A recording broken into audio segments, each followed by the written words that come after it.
Considerado o máximo da brutalidade da ditadura em Sergipe, a Operação Cajueiros ainda está na memória de quem viveu aquela época. Acompanhe.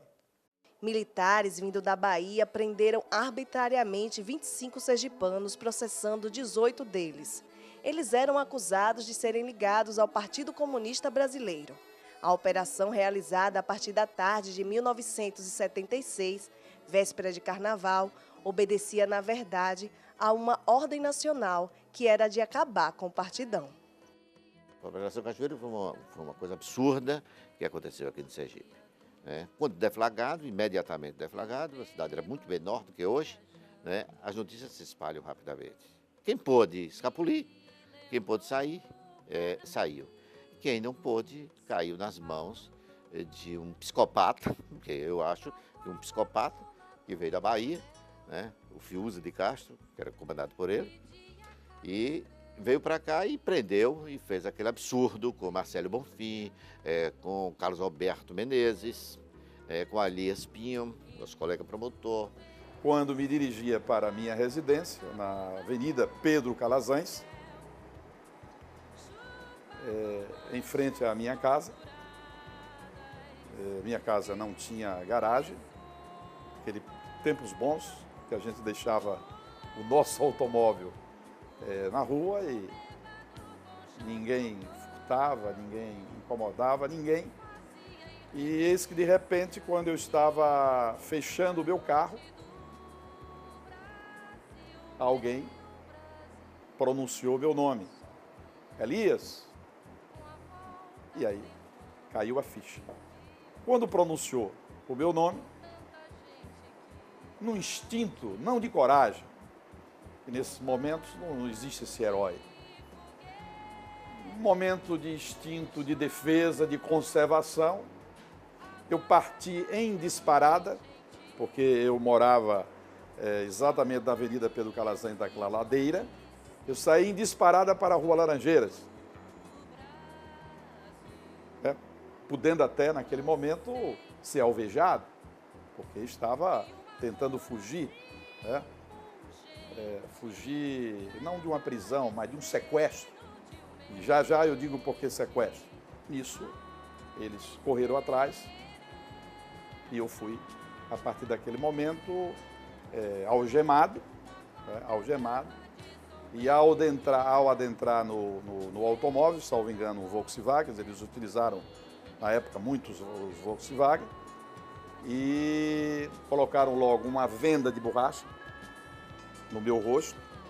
Além da venda, colocaram também um capuz. Eu até disse naquela oportunidade que não precisava tudo aquilo, porque eu não iria reagir. E aí um deles chegou e disse: se você é besta, reagir?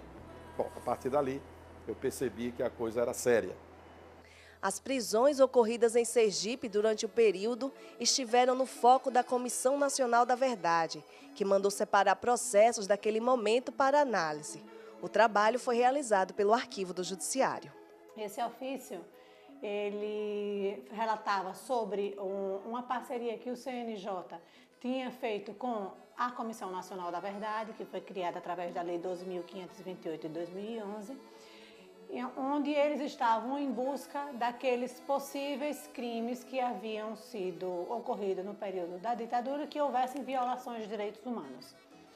Então, a gente montou uma comissão para que fossem, dentro do prazo que eles estabeleceram, que esse prazo era até o dia 31 de janeiro, que a gente tinha, para enviar um inventário com um relatório desses possíveis processos onde a gente encontrasse alguma coisa que a gente visse que estaria violando os direitos humanos, a gente não poderia auferir nenhuma conduta.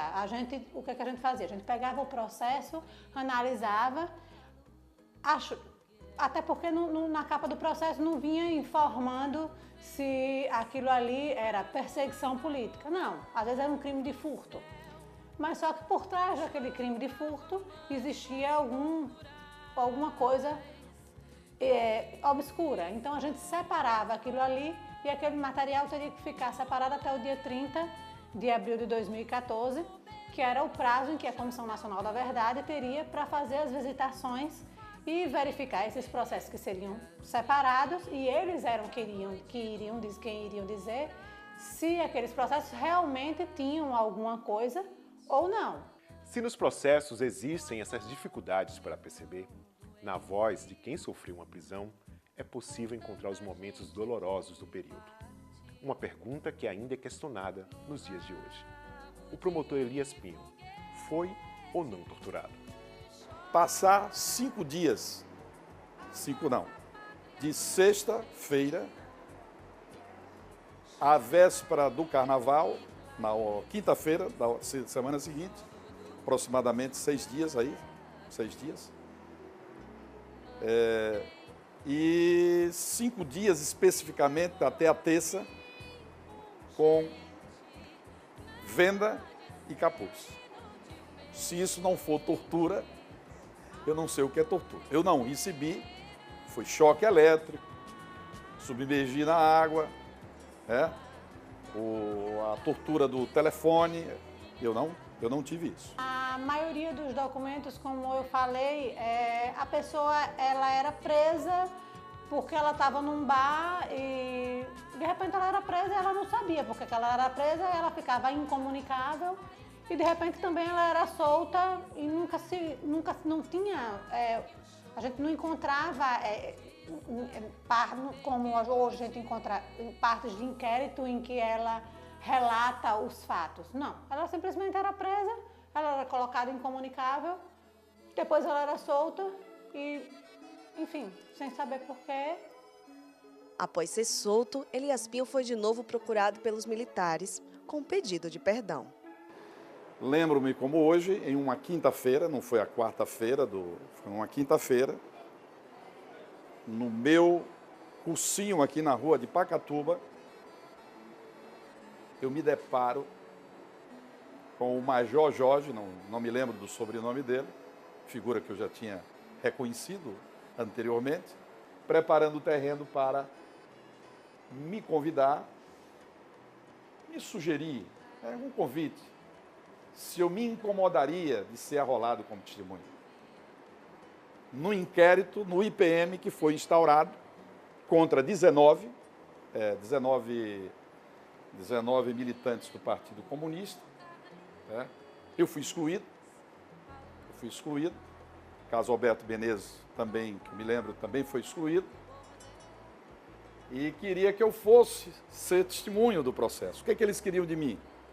Como lá no depoimento, lá das torturas, nos bastidores, eu havia dito que tinha sido convidado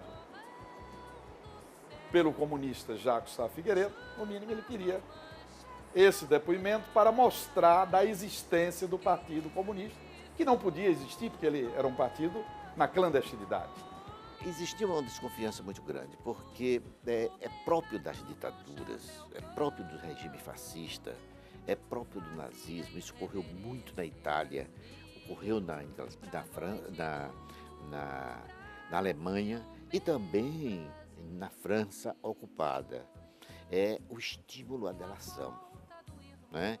Nesse momento, as mesquinharias humanas elas aparecem. Então, se estimulava muito as delações, entendeu? O dedurismo, entendeu? Que naturalmente para adquirir vantagens. Então, se tinha, evidentemente, uma cautela muito grande. Se eu fosse um homem fraco, sem caráter, naquele momento que o tal do Major Jorge, não sei o sobrenome, tem até família sergipana que na época ele me disse, e teve o cinismo de dizer, se eu soubesse que eu iria para o Carnaval da Bahia, tinha me oferecido, na época que os clubes eram bastante badalados, tinha me oferecido ingresso no famoso Baião de Tênis. O cinismo dele. Ele disse que tinha familiares aqui em Sergipe.